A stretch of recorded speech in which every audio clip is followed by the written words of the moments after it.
Hello, welcome to Kitchen Basics 101, where I teach you the bare bone basics as if you've never cooked a day in your life from the perspective of a mom. Work on a tuna melt today. Obviously, there's lots of ways to make it. This is just my way. Step one is I'm going to drain the tuna. Now, normally I would just do this over the sink, but I'm going to do it here just so you can see me do it. My can opener cuts on the outside rim of the can, so it doesn't have like that disc that falls inside, so that you can press that disc down to drain it. If you've ever drained a can of tuna before, maybe you know what I'm talking about. It doesn't have that. The lid comes completely off. See, and it won't press inside of there. I like it because it doesn't get all the muck and the dirt from the top of the can in, and it's not sharp and it's safe, but you can't press it down to drain. So I'm gonna use a strainer. Again, normally I would just do this over the sink, but I'm doing it here just so you can see it. Does it matter how drained it is? Not really. Doesn't have to be super drained. And you could do multiple cans of tuna at one time. I'm just gonna do one can, probably one tuna melt. You know, for people who are keeping track, that this can of tuna is only 90 calories for the entire can of tuna, and it's 20 grams of protein. So if you're trying to like get to your protein goal, a can of tuna is very helpful. I poured off the liquid and I put the tuna into the bowl. So now we're ready to add some mayonnaise. I love mayonnaise, but to the mayonnaise hating crowd out there, if you don't like mayonnaise, you could certainly use a different type of fat. Like you could use vegan mayonnaise, you could use avocado mayonnaise, you could use olive oil here. You don't need as much, and you would probably still get a similar like cream. It's never going to be the same as as mayonnaise though. So don't fool yourself, but you could get there. So I'm starting right now with just maybe like a quarter cup of mayo, and we'll mix and we'll see where we're at. Honestly, that was too much, but definitely more than enough. She's pretty loose right now, but that's okay. Not too much, a little bit of salt, teeny bit, because the mayonnaise is salty. And we're going to put cheese, and then, you know, I love pepper, but if you don't love pepper, you don't have to put pepper. Give that a mix. Because tuna is fully cooked, you can taste it at any point along the way. I just tasted it. It's delicious. A little bit salty.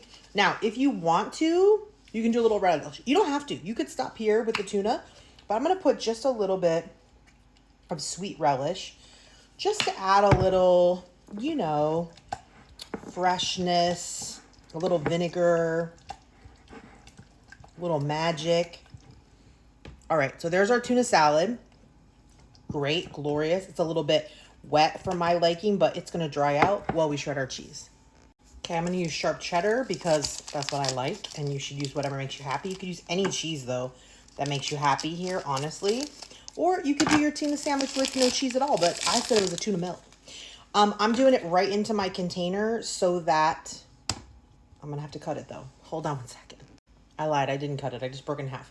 I'm gonna do it right into my container here because I'm not gonna use this much cheese, but I feel like if I get out the cheese grater, might as well grate the whole block, right? And I'll just use cheese today. And I'm gonna be cooking for you guys today, so I'm gonna be using cheese. So that's what I'm gonna do.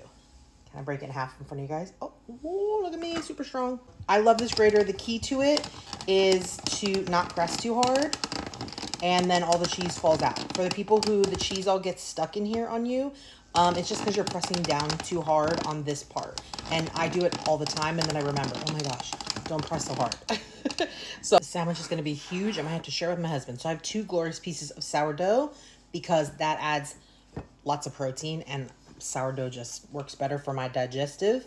So I'm gonna put my tuna on top of my sourdough. I have my pan on the oven warming up. My cheese over top, and don't resist the urge to put it too far to the edge because it's going to leak out of here. So try to concentrate most of it just in the middle here. And obviously cheese, you also measure with your heart, just like mayonnaise. Those are things you measure with, you know, with your heart, how much you want, how much makes you happy. All right, we put a little cheese on. Yummy. Put our lid on. Yummy. Let's go put some butter in our pan. And it's sizzling. I'm gonna gently place my sandwich in the pan. It's a 10-inch skillet for scale of how big this is. This could obviously be a sandwich for 2. So we're going to put it in here, and we're just going to put it on like medium low. I'm on my small burner. Okay, my little burner.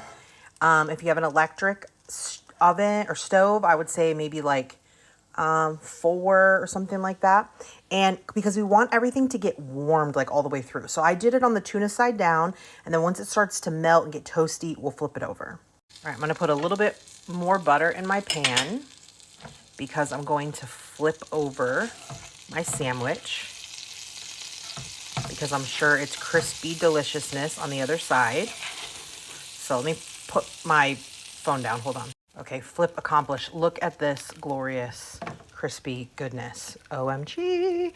Okay, so we're going to do it on this side for another couple minutes. Again, I've got it on medium low on my small burner because we want it to get toasty and amazing like this, but we also want it to warm, melt the cheese, and get all melty, gooey, delicious.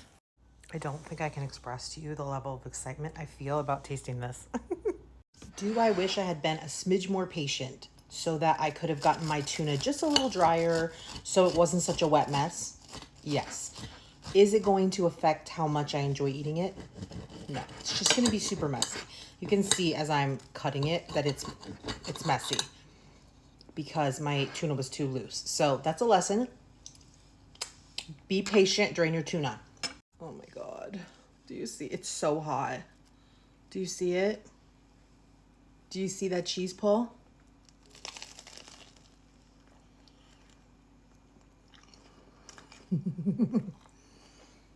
Oh.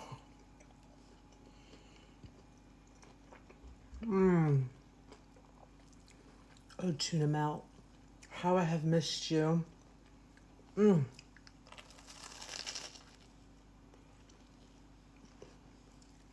That little bit of relish gives it such a pop.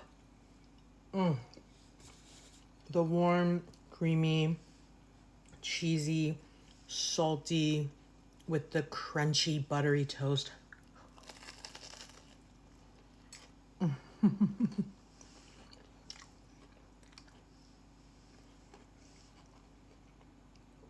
100 out of 10. I'll take 14 of them. Go make this immediately. Love you guys.